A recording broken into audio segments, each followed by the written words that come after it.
Olá, pessoal, tudo bem? Sejam muito bem-vindos ao nosso canal. Hoje, vamos falar sobre um assunto que está fervendo nos corredores do Congresso e promete agitar ainda mais o cenário político brasileiro. O líder do projeto de lei na Câmara, o deputado Altineu Cortes, soltou uma declaração que caiu como uma bomba.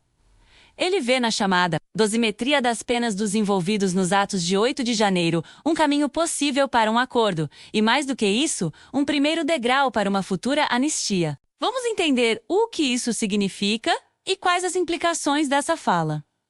Primeiro, o que é essa tal de dosimetria? No jargão jurídico, dosimetria da pena é o processo que o juiz faz para calcular a punição exata para cada condenado, levando em conta vários fatores, como a gravidade do crime, os antecedentes da pessoa e as circunstâncias em que tudo aconteceu. No caso do 8 de janeiro, a discussão é sobre diferenciar quem foram os financiadores, os vândalos que quebraram tudo, e aqueles que estavam apenas acampados ou participando das manifestações sem cometer atos de violência direta. A ideia defendida por parlamentares da oposição é que as penas sejam individualizadas de forma mais criteriosa, tratando de maneira diferente quem teve participações diferentes. A fala de Altineu Cortes é estratégica, ao sugerir que um acordo sobre a dosimetria pode ser o começo de uma conversa sobre anistia. Ele está testando as águas, medindo a temperatura política tanto no Congresso quanto na sociedade. Para o PRE e outros partidos de oposição, essa é uma pauta prioritária. Eles argumentam que muitas pessoas presas são patriotas, que foram levados pela emoção do momento e que as penas aplicadas pelo Supremo Tribunal Federal, que chegam a 17 anos de prisão, são desproporcionais. Eles querem encontrar uma saída para essa situação, que consideram uma injustiça. Esse movimento não acontece no vácuo. Existem vários projetos de lei no Congresso que propõem anistia para os condenados do 8 de janeiro. A maioria está parada, sem apoio suficiente para avançar. Mas a estratégia agora parece ser diferente. Em vez de ir direto para a anistia, que é um tema muito mais polêmico e com forte resistência do governo e de parte da sociedade, eles estão focando na dosimetria. É como se dissessem: ok, vamos concordar primeiro que as penas precisam ser justas e proporcionais. Depois que resolvermos isso, podemos discutir o perdão. Mas por que essa abordagem? Porque politicamente é mais fácil conseguir apoio para a justiça nas penas do que para o perdão total. A palavra anistia carrega um peso enorme e gera uma reação imediata de quem vê os atos como um ataque direto à democracia. Já a discussão sobre dosimetria soa mais técnica, mais irrazoável. É uma forma de suavizar o debate e tentar construir pontes, até mesmo com setores mais ao centro do espectro político. O líder do projeto de lei mencionou que essa é uma forma de pacificar o país.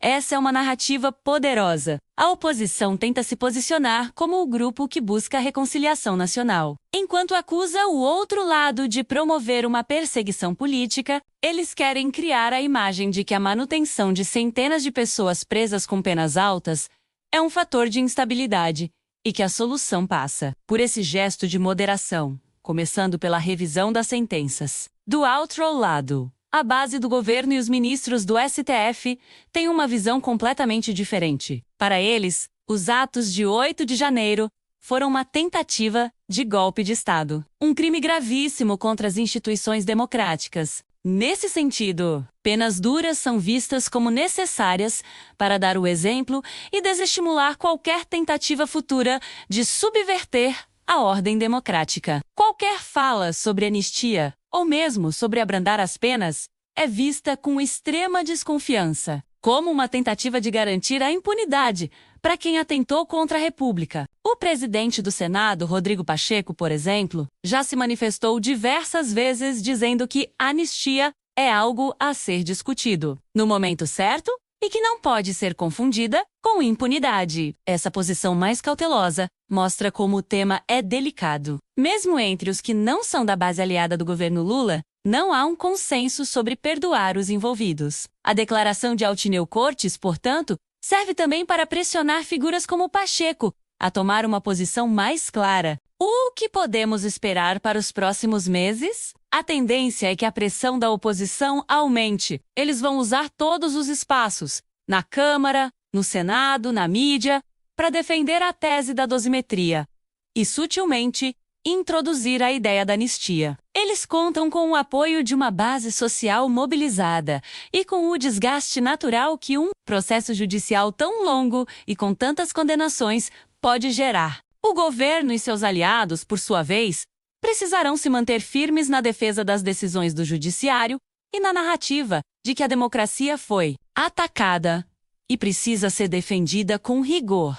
Será uma verdadeira batalha de narrativas. De um lado, a narrativa da injustiça e perseguição política, que busca a pacificação através do perdão. Do outro, a narrativa da defesa da democracia, que exige punição exemplar para garantir a estabilidade das instituições. É interessante notar como a estratégia política se adapta. Se a anistia direta não funcionou, a oposição busca um caminho alternativo, mais longo, mas talvez mais viável. Começa com a dosimetria, passa por possíveis indultos ou comutações de pena e lá na frente, quem sabe, chega a anistia. É um jogo de xadrez, onde cada movimento é calculado. E qual o papel do ex-presidente Jair Bolsonaro nisso tudo? Embora ele esteja inelegível e enfrentando seus próprios processos na justiça, ele continua sendo a principal liderança desse campo político. A busca pela anistia dos seus apoiadores é também uma forma de manter sua base engajada e de se defender politicamente. Seus aliados no Congresso estão, em grande medida,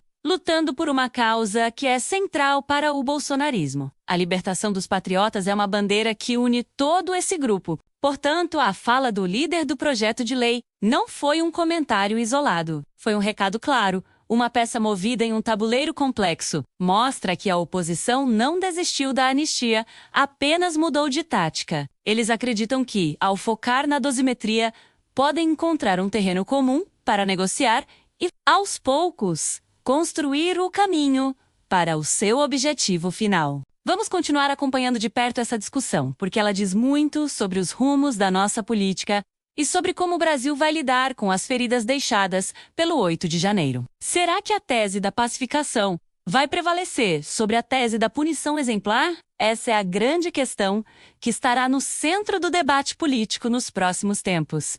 E você?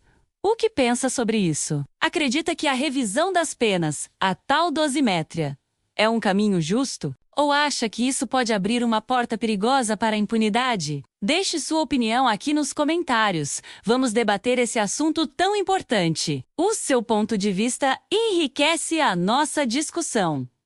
Obrigado por assistir até aqui. Se você gostou dessa análise e quer se manter informado sobre os bastidores da política brasileira, não se esqueça de se inscrever no canal, deixar o seu like e ativar o sininho para não perder os próximos vídeos. Um grande abraço e até a próxima!